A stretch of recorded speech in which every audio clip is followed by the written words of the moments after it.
Welcome back, Nerglings. Today we are taking a look at the lore of the Chaos Dwarfs, assisted by my compatriot, Oldhammer. But before we start, be sure to like, share, subscribe, and ring the Tallyman's bell so you don't miss an update.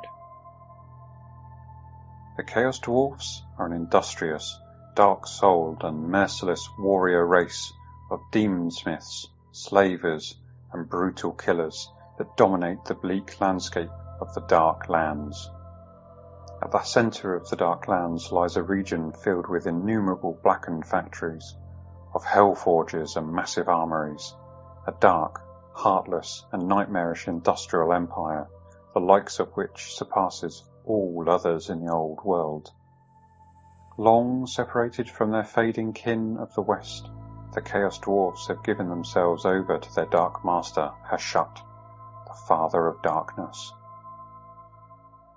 They are the darkness and evil of the dwarf race, given form, slowly mutating even the notoriously resilient dwarf physiology, inflicting twisted terrors on their minds and souls, so that they have become a spite-filled and calculatingly cruel reflection of what they once were.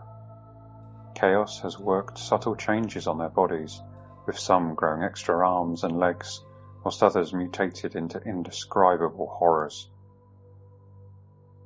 Unlike other dwarfs, the Chaos Dwarfs are deeply learned in the sorcerous arts, and have become obsessed with the control of hellish forces and the fires of the deep earth. Combining the dark lore they have gleaned with an artisanship and skill for metalwork and industry undimmed from their ancient past. They build the greatest and most infernal war machines this world will ever know, hulking cannons the size of houses and shrieking rockets that could obliterate entire villages. From their massive mile-spanning hell factories deep within the Dark Lands, shielded by deadly mountain ranges and set amid desolations of industrial waste and the haunts of monstrous beasts, the empire of the Chaos Dwarfs has faded into legend to many in the old world. But those forced to confront their implacable, iron-clad armies and savage war engines know the truth. The day may yet come when the armies of dread march forth once more, bringing their infernal war machines to sow destruction to all four corners of the world. Picture everything that is admirable in the dwarfs. Their great skill in war, their iron resolve, their dedicated craftsmanship, and their unwavering determination to survive and achieve their goals. Now take all of those traits and shudder as you see them employed in the service of chaos. That is the horror of the Chaos Dwarf host. They are dwarfs, but twisted into a foul parody of the noble warriors who have gallantly stood for so long at the side of the Empire. They have embraced the dark powers, willingly delving into the secrets of foul magic, and losing much of what they once were in the process. As to what they've gained, who can say? Knowledge, perhaps? But many things are best left unknown. Many thousands of years ago, the dwarf race moved northwards from its ancestral home somewhere in the Southlands. They moved along the high ridge of mountains known as the World's Edge Mountains, following the trail of mineral ores and precious gems. The dwarves spread amongst the mountains, driven onwards by their lust for the secrets of rock and metal. Over a period of many hundreds of years they dug shafts and excavated cavernous underground cities. They sank mines deep into the mountain roots and constructed tunnels which carried them further north. Eventually, sometime in the dim and distant past, the dwarfs reached the upland region, the far north of the World's Edge Mountains, which they called Zorn Uzkil, or the Great Skull Land. Here they found a vast and inhospitable plateau, where the air was thin and cold and the rocks barren. Many turned back south to swell the growing numbers of dwarfs in the World's Edge Mountains. Others turned west into the cold lands of Norska. But some of the most adventurous turned east, along the bleak mountains of Morn. At first, these widespread dwarf kindred maintained contact with each other, but the eastern dwarves strayed far, and when the time of chaos came, the northern regions cut off forever. The dwarfs of the west believed their eastern kin dead, destroyed by the tides of chaos that came from the north. They were mistaken. Chaos did not kill the hardy dwarfs. Instead, it worked a dreadful change upon them. To survive the realm of chaos, Chaos Dwarfs turned to the evil bull god Hashut, whom they call the Father of Darkness. Hashut laid his blessings upon them, and for the first time, magic users arose among the dwarf race. The Chaos Dwarf sorcerers now rule the rest of their people with absolute authority. For they are not only powerful mages, they are also the priesthood of Hashut. They are strange and tortured beings, greatly skilled at the blending of magic into their ingenious engineering, but cursed. Dwarves were never meant to wield the magic of chaos, and the price they pay is the curse of stone. Each Chaos Dwarf sorcerer will, inevitably one day, slowly transform into an immobile stone statue. The change starts with their feet, which turn grey and useless, before progressing throughout the rest of their body. Many of them use their sorcerous engineering to construct new, steam-driven bodies for a time, but they too eventually succumb to the curse. Their immobile forms now line the road leading to the centre of their mighty empire, the Tower of Tsar Nagrand, city of fire and desolation. The tower is a terrible obsidian ziggurat that constantly throbs with the pounding of hammers and the screams of slaves being sacrificed in molten cauldrons to Hashut's greater glory. It is the labour of generations of slaves, surrounded by mountainous piles of displaced rock from the mines that gouge the landscape surrounding the tower, and slag from the countless forges of the Chaos Dwarves. At the apex of the tower sits a vast temple dedicated to Hashut, which is watched over by the fierce bull centaurs. Bull centaurs long ago mutated from Chaos Dwarves, doubtless after Hashut had an influence on the race. They have the lower bodies of bulls and the upper bodies of heavily muscled but fanged Chaos Dwarfs. They are fearless and terrible, revelling only in the spilling of blood and glorifying the Father of Darkness. The Chaos Dwarf Empire continued to grow stronger and stronger for centuries until rebellion began to foment. For centuries the Chaos Dwarfs ruled supreme over the Dark Lands, their furnaces and workshops ceaselessly churning out infernal war machines by the dozens, each one destined to bring only woe and misery upon the wider world. Fueled by slaves, the Chaos Dwarfs were masters of their own dark, twisted world, until the day came when the slaves rose up in rebellion and nearly spelt the doom of all of their kind.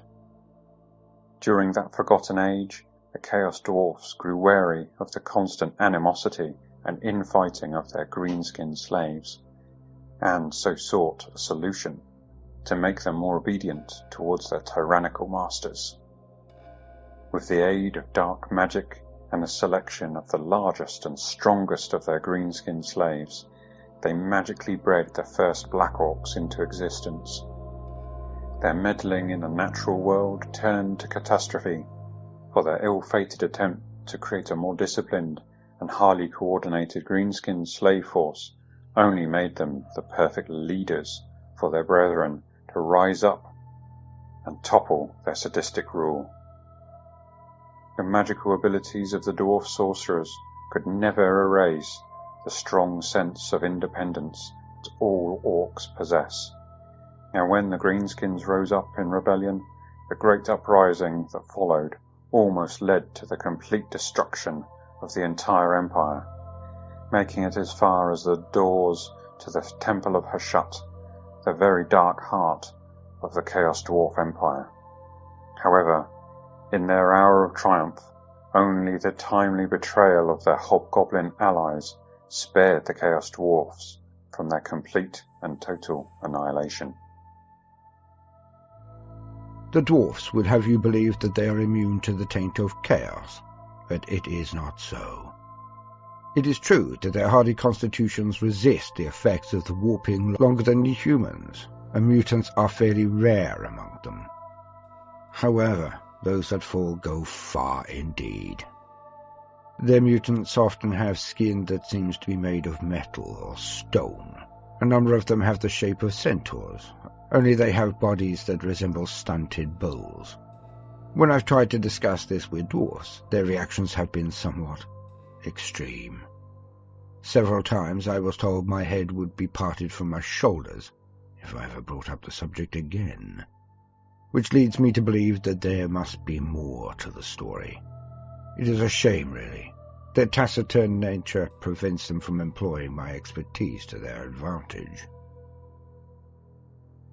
Physically, Chaos Dwarfs resemble other dwarfs, for all dwarfs are resistant to the influence of magic, and so chaos has not warped them to the gross degree it has some other creatures. Apart from their long tusks, they display few of the mutations that chaos brings. Some develop bull-like features, even cloven hooves and occasionally horns. These mutations are rarely seen amongst Chaos Dwarf warriors.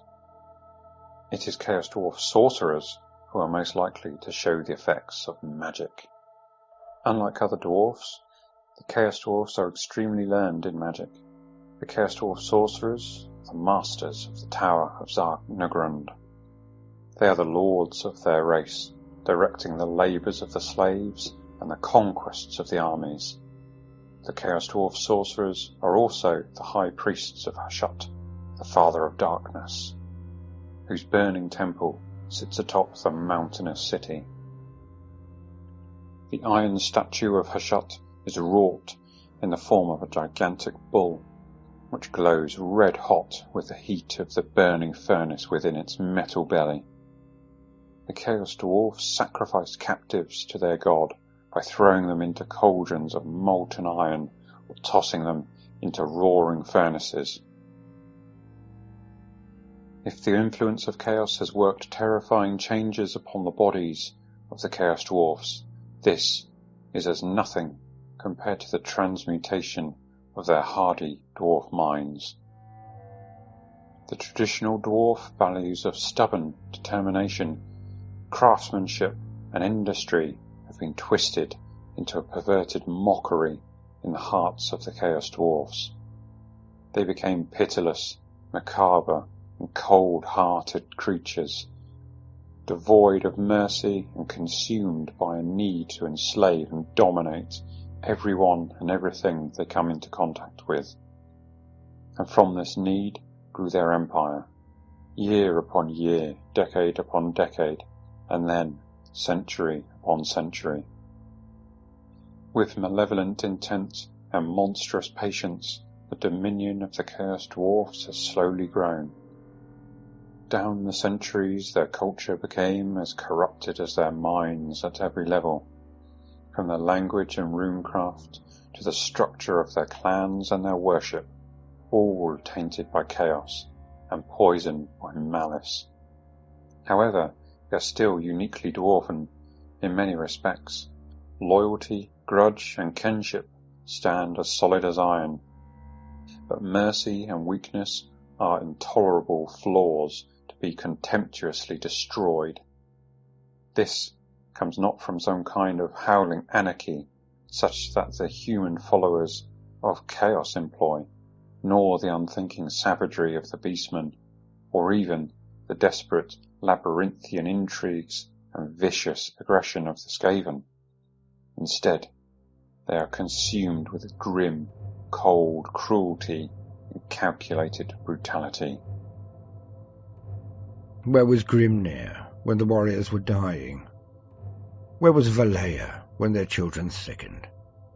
When they called out for aid in the deep places where they delved, it was not Grungni who answered the call, but mighty Hashut, who delivered them in their time of need. Who are the real traitors here? The kin who abandoned them to darkness, madness, and death, or those who only sought to survive against the forces of chaos? The Chaos Dwarfs have no equivalent to a High King, nor any form of a central figurehead. Instead, the delegation and running of their dark empire is usually run by a cadre of the High Priests of Hashut. Their lore is deep and ancient, the study of machines and magic combined to produce arcane engines of power and destruction. It was Chaos Dwarf sorcerers who constructed the city in past ages, who carved its shape from obsidian and raised its dark towers, fashioning its massive gateways. They are few in number, probably no more than a few hundred amongst the whole Chaos Dwarf race. In the Temple of Hashut, the Chaos Dwarf sorcerers meet in a great conclave of evil to make their plans of domination. There is no leader nor formal hierarchy amongst them, but the strongest voice belongs to the oldest and most powerful, for Chaos Dwarfs respect age and knowledge just as much as other dwarfs. Each Chaos Dwarf sorcerer controls part of the city, with its workshops and forges, slaves and warriors as part of his personal dominion. The truth about the Chaos Dwarfs is buried beneath lies and evasions, for they are the great shame of the dwarfs. Ask any dwarf, and they'll fiercely deny their existence. But protestations aside, rumours of the great foundries in the Darklands, of horrid bull centaurs, of great cauldrons filled with molten metal hungrily devouring sacrifices to some blasphemous dark god, ring all too true to be the result of idle speculation. The dominion of the Chaos Dwarfs has come to encompass the fire-scorched volcanic plain of Zarduk, at the heart of which Tsar Nagrand sits, and, like a black iceberg, its real extent lies not above, with its armoured ziggurats and fire-lance temples, but below the surface in countless miles of magma-lit delvings, cavernous chambers, and vaulted mines, which resound to the cries of tortured slaves and the ringing of hammers in an untold number of diabolic forges. For many miles around it, the plain of Tsar has succumbed to the hand of the Chaos Dwarves. It is littered with the scars of vast open mines, fiery rivers of magma, ash dunes and stagnant pools of foaming yellow and blood red, noxious with toxic spoil and fortified workings. Watchposts line the great machine-crushed roads upon which countless slaves haul ore and plunder to feed the ever-hungry city of the Chaos Dwarfs. Beyond their heartland is the plain of Tsar. They have raised great fortress citadels and towers to establish their dominion throughout the far-flung and perilous dark lands, although no force, even one as brutal as the Chaos Dwarfs, can lay claim to the true sovereignty over this vast realm of accursed, monster-infested, shifting ash deserts. At the edges of the dark lands, the outposts and black iron watchtowers of the Chaos Dwarfs extend as far as the great desolation of Asgore, and the coastline of the Sea of Dread to the south, and High Pass to the north, while Makulak, the place of the skull, seat of the ancient dwarf hold before the time of chaos, is still populated, but is a strange, secretive place, and the bustling workings of its slave port and anchorage hide an ancient inner city it is little more than a heavily garrisoned tomb. The forbidden lower levels of Uzkulak are shunned, even by its masters, and to be consigned to its depths is the strictest of punishments.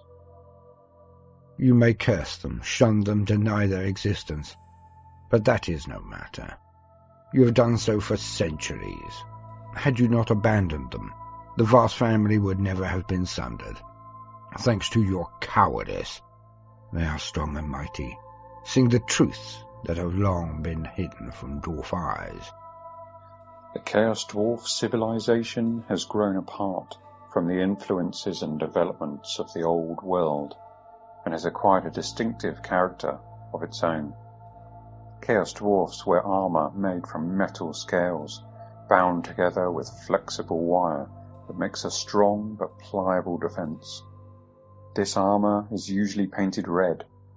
Many wear extremely tall helmets that are as much a symbol of status as they are for protection.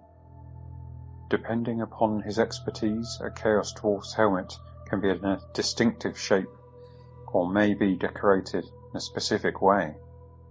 The most important Chaos Dwarfs wear especially elaborate helmets. All dwarfs have thick beards, and Chaos Dwarfs curl their beards in exotic styles. This makes them look even more ferocious, and draws attention to their long, snaggled tusks. For many in the Dark North, the dwarfs of the Dark Lands are good allies. They forge swords, armour, and weapons. They ask only for slaves in return. The industry of the Chaos Dwarfs is near unmatched, even by their noble kin. The Chaos Dwarfs are master craftsmen, and their armories produce an endless stream of armour and weapons, dark devices and works of demon-fueled occult engineering. Much of this war gear, the lesser products of their craft, blades and steel, whose quality still outmatches any mere human craftsmanship, is traded northwards to the warring, chaos-touched tribes, and eastward to the ogre kingdoms in return for slaves, for which the Chaos Dwarfs have an unending demand. Rare metals and gems, and to slake whatever strange desires the sorcerer prophet's experiments might require. By this trade, blood is spilled across the world by their weapons, and in doing so, the Chaos Dwarfs both enrich themselves and sow destruction in Hashat's name. And, moreover, they spread their insidious influence even further, gather intelligence in regards to their enemies, and so bring their dreams of dominion closer, one drop of shed blood at a time. The greater works of their hell forges and the spawn of the dark intellect of their sorcerers, however, they guard jealously for themselves, and it is on the bedrock of these malevolent engines, savage weapons and brutal sorcery that the Chaos Dwarf's true power is founded. Chaos Dwarf warriors are themselves equipped to the highest standard, and every sorcerer lord arts and outfits their soldiers to their own design, and in their own distinctive livery. The majority of their troops are armed with masterfully crafted axes, vicious stabbing blades, and barbed war picks, and protected by heavy scale corselets of rune-hardened iron or bronze, tall helmets and heavy metal shields. The most potent wear so-called black shard armour, forged with hellfire and blood, stronger than mere steel and phenomenally resistant to the effects of fire and heat. A significant number of troops are armed with firearms, from intricate wheel-lock pistols to the bladed fire-glaive repeating guns. But the hail-shot blunderbuss, a powerful short-range weapon whose murderous fire is amplified when used in ranked fuselage, is the most common and iconic. This last weapon was developed to combat the near-limitless orc and goblin hordes that abound in the lands around the Chaos Dwarf's domain. and has become the terror of the greenskins in battle, able to mow down the orc charge and slaughter scores of howling goblins in a single thunderous firestorm of lead. They do what they must to survive, making many concessions and throwing their lots in with the greenskins, but as their masters, not as slaves. Of course, their values would never have been compromised had it not been for the betrayal of the past. Slavery fuels the industry of Tsar Nagrand, even though their numbers have shown a slow but steady increase down the long centuries in which they have carved their empire from the dark lands. The Chaos Dwarfs are still few, and are far outnumbered in their realm by those over whom they claim dominion by virtue of might and cruelty.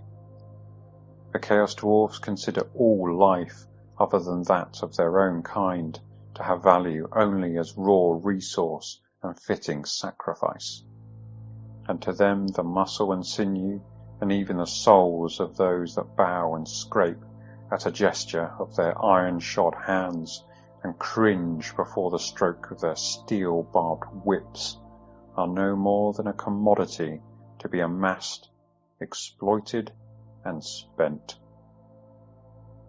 Without slaves, Tsar Nagrand would not have been built. Its vast industries could not be maintained, and even now the need for fresh blood and labour only increases with each passing year, and the desolate empire always hungers for more. If the Chaos Dwarf's grand and sepulchral plans bow to any pressure for speed in their execution, it is this increasing need for fresh slaves that is the cause.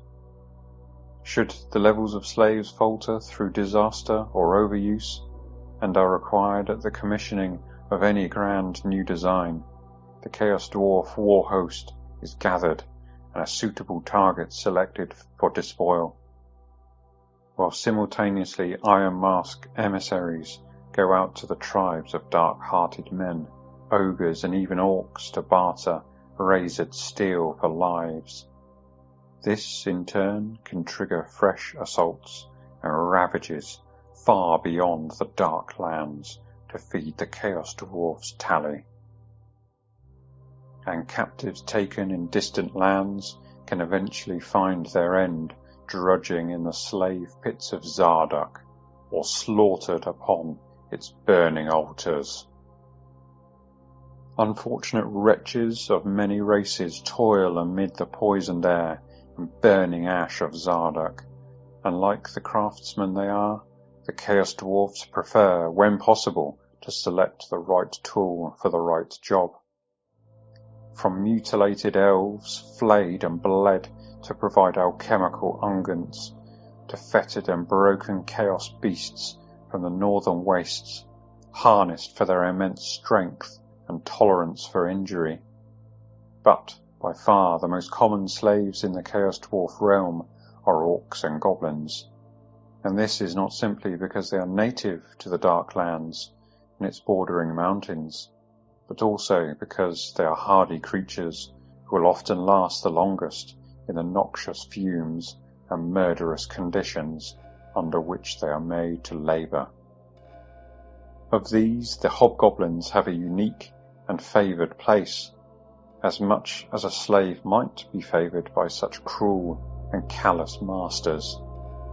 Perhaps the most distrusted, vicious, and above all treacherous of goblin kind, the Chaos Dwarfs seldom reduce the hobgoblins to base toil, but rather employ them as slave overseers, lackeys, and even as troops, providing utterly disposable reinforcements for their own forces, enabling a larger enemy army to be weakened without cost in Chaos Dwarf lives before they themselves move in for the kill.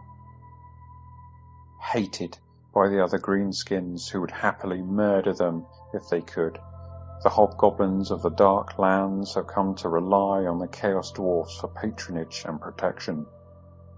While they are so treacherously eager to betray each other for advancement, they are quite incapable or fomenting any cohesive rebellion against their brutal masters, as they cannot even trust each other, making them in some way the perfect slaves.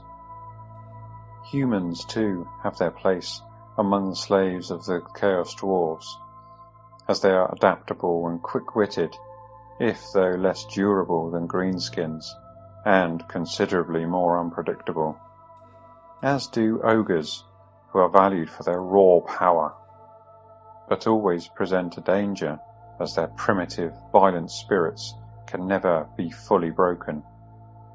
Skaven are never taken alive unless to be worked almost immediately to death, or used as paltry mass sacrifices, as they are simply too devious, and the Chaos Dwarfs have learned from bitter experience that any group taken might well conceal untold spies, saboteurs, and even deliberately infected plague carriers placed in their midst. But of all the races to fall into the hands of the masters of Tsar Nagrand, the darkest fate awaits their kin, the Dwarfs of the West, the fruits of the bitter malice of long brooding millennia, are reserved for the Dwarves, and of all sacrifices to Hashut, none are more favoured than those loyal to the treacherous ancestor gods that have abandoned them. I'll say this, and it will be the last I speak on this subject. The so-called Chaos Dwarves are traitors. They betrayed the good people and way of life of the dwarf holds in the Empire. They are the walking dead, just waiting for the armies of Grungni and the Empire to extinguish them. Each Chaos Dwarf, in addition to being a craftsman or artificer, is also a highly trained and disciplined warrior, often with scores of years of battle experience to draw upon. This martial skill is matched only by their cruel desire to utterly crush anything that would dare oppose them and grind it under their heels. There are relatively few Chaos Dwarfs, and each and every one of them belongs to one of the Chaos Dwarf sorcerers, body and soul. Chaos Dwarfs are an unnerving sight in battle. They are brutish, grotesque figures, plated in black or burnished armour of heavy plate and jagged scales, crowned with tall helms, mounted with flame-tongue, spiked coronas or sharpened horns. The livery is bright and bloody, and their distorted faces, if they are seen at all, are bestial and filled with malice. Their presence is intended to inspire fear in their foes, and they have lost none of the toughness or skill at arms of their Western dwarf kin. To them there are few greater pleasures than the bloody sundering of a foe, be it by crushing axe blow or the flesh-shredding volley of blunderbuss fire. Alongside these warriors, Chaos Dwarf armies make extensive use of their slave force, most notably their orc, goblin and black orc slaves, which are often overseen by hobgoblin overseers. Yet the true might of the Chaos Dwarfs does not come from their rune-etched weapons or black powder rifles, but from the massive war machines that accompany each and every one of their armies. In the creation of arms and diabolical engines of destruction, the Chaos Dwarfs of Tsar Nagrand have no equal in the world. Well, I think that went okay. What say you, Uncle Nergling? Lovely stuff. Now, off to bed with you. Toodaloo. To that end, I would like to end this video there and open up the comments to you. Be sure to like, share, subscribe, and ring the Tallyman's bell so you can keep up to date with this huge project. Peace.